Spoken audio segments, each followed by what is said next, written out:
नमस्कार दोस्तों, मैं हूं सीए निखिल गुप्ता।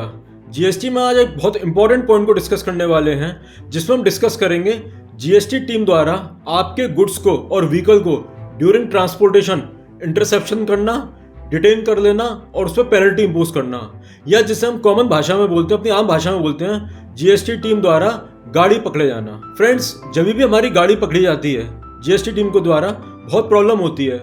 सबसे पहले तो माल की डिलीवरी लेट हो जाती है, एंड सेकेंडली हमें अगर गुड्स को रिलीज कराना है, व्हीकल को रिलीज कराना है, तो हमें पेनल्टी भरनी पड़ती है, and that too in cash. हमें कैश में पेनल्टी भरनी पड़ती है, जिससे कि हमारी वर्किंग कैपिटल इफेक्ट होती है। सो फ्रेंड्स, अगर मैं आपसे कहूं कि आज इस वीडियो में हम सीखेंगे कि बिना कैश में पेनल्टी भरे बिना आप अपनी गाड़ी को रिलीज करा सकते हैं, अपने गुड्स को रिलीज करा सकते हैं, तो ये वीडियो आपके लिए बहुत इंपॉर्टेंट हो जाता है और एंड तक जरूर देखिएगा।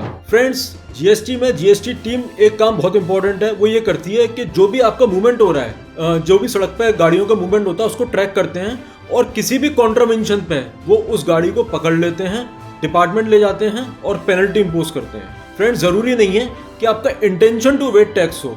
अगर कोई माइनर कॉन्ट्रावेंशन भी है तो भी डिपार्टमेंट आपकी गाड़ी को पकड़ लेता है। हो सकता है कि आप ईवे बिल में पार्ट भी नहीं भर पाए हो सकता है कि व्हीकल नंबर गलत हो गया हो सकता है इनवॉइस नंबर ईवे बिल में गलत हो गया हो सकता है कि आपकी प्लेस ऑफ डिलीवरी या प्लेस ऑफ डिस्पैच गलत हो गया हो। माइनर एरर है, आपका इंटेंशन नहीं है टैक्स एवेट करने का, फिर भी डिपार्टमेंट आपके व्हीकल को सीज कर लेता है और जब आप पेनल्टी पे करते हैं तभी रिलीज करता है। फ्रेंड्स, जब गाड़ी पकड़ी जाती है तो दो सिनेरियो हो सकते हैं। पहला, if the owner of the goods come forward, and second, if the owner of the goods doesn't come forward।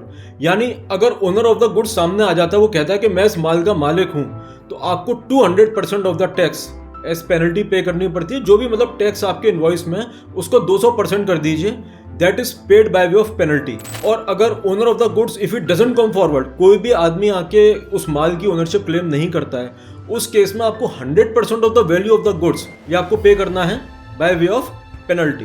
Friends, ये जो पेनल्टी है ये आपको ऑफिसर इंसिस्ट करते हैं कैश में पे करनी है। आप चालान भरिए और अपने माल को छुड़वा लीजिए। लेकिन फ्रेंड्स, अगर मैं आपसे कहूं कि जीएसटी लॉ में ही प्रोविजन है कि आप माल को रिलीज करा सकते हैं on execution of bond and furnishing of security by way of bank guarantee. Friends, आपके सामने जो फॉर्म है ये फॉर्म जीएसटी MOB 08 है, bond for provisional release of goods and conveyance. बहुत सिंपल फॉर्म है, सिंपल डिटेल्स हैं। नाम आपको भरना है, किस स्टेट का नाम है, जहाँ पे स्टेट में जिसमें गाड़ी पकड़ी गई है वो भरना है, डेट क्या है, साथ में आपको किस ऑर्डर के अगेंस्ट आपको ये जो व्हीकल है वो सीज हुआ है वो लिखना है, डेट लिखनी है, कितनी वैल्यू का गुड्स है, उस पर टैक्स कितना है और बॉन्ड की वैल्यू कितनी है। तो ये आपका बॉन्ड फॉर्मेट तैयार हो जाएगा। साथ में आपको विटनेस की डिटेल्स डालनी है, दैट इज़ वेरी सिंपल। यहाँ पे आपका बॉन्ड कंप्लीट हो गया है।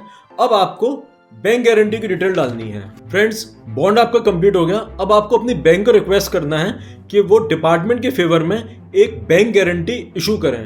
बैंक नॉर्मली कई सारे मैटर्स में बैंक गारंटी इशू करते हैं। फ्रेंड्स, सबसे ज़्यादा जो एडवांटेज है वो ये है कि बैंक गारंटी आपके बहुत कम बैंक उसमें कमीशन लेती है, हार्डली 0.5% से लेकर 2%। इससे ज़्यादा बैंक गारंटी में कमीशन नहीं लगता है। Whereas in case of cash credit या ओवरड्राफ्ट जो आपका इंटरेस्ट लगता है, क्योंकि उसमें कैश आउटले हो रहा है, उसमें इंटरेस्ट की जो कॉस्ट है वो that is to the tune of 9% और 10%, जबकि कमीशन केवल 0.5 से लेकर 2% तक में आपका काम हो जाता है। तो यहाँ पे you are saving a lot of money if you are issuing a bond as well as a bank guarantee.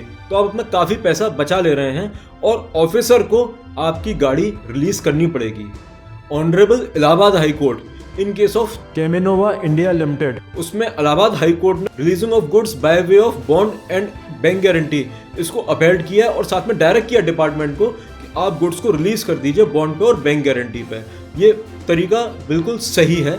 साथ में अगर ऑफिसर इंसिस्ट करते हैं कि नहीं हमें कैश में ही हम आपकी गाड़ी छोड़ेंगे, तो आप इस जजमेंट का हवाला ज़रूर दे सकते हैं। साथ में फ्रेंड्स, जब आप अपने ऑर्डर, ये जो डिटेंशन ऑर्डर हुआ है, इसके अगेंस्ट जब आप अपील फाइल करेंगे तो आपको केवल 10% प्री डिपॉजिट करना है। अभी ये 25% है, 129 जो सेक्शन है जिसमें गाड़ी पकड़ी जाती है उस केस में अभी 25% है, लेकिन government is bringing it down to 10%। ये अमेंडमेंट बहुत जल्द होने वाला है, तो केवल 10% प्री डिपॉजिट देकर आप अपना फर्दर केस भी आगे लड़ सकते हैं और जीत भी सकते हैं। सो फ्रेंड्स, ये वीडियो मैं एज्यूम करता हूँ आपके लिए बहुत इंपॉर्टेंट है। सबसे पहले मैं भगवान से प्रार्थना करूंगा कि आपकी गाड़ी पकड़ी ना जाए, और अगर पकड़ी भी जाती है then you can get it released by way of execution of bond and furnishing of security by way of bank guarantee. And friends, if you have any query in GST, अगर आपके मन में कोई भी क्वेश्चन है, कोई भी प्रश्न है, प्लीज़ हमें ज़रूर लिखिए। We will be very happy to help you. Thank you.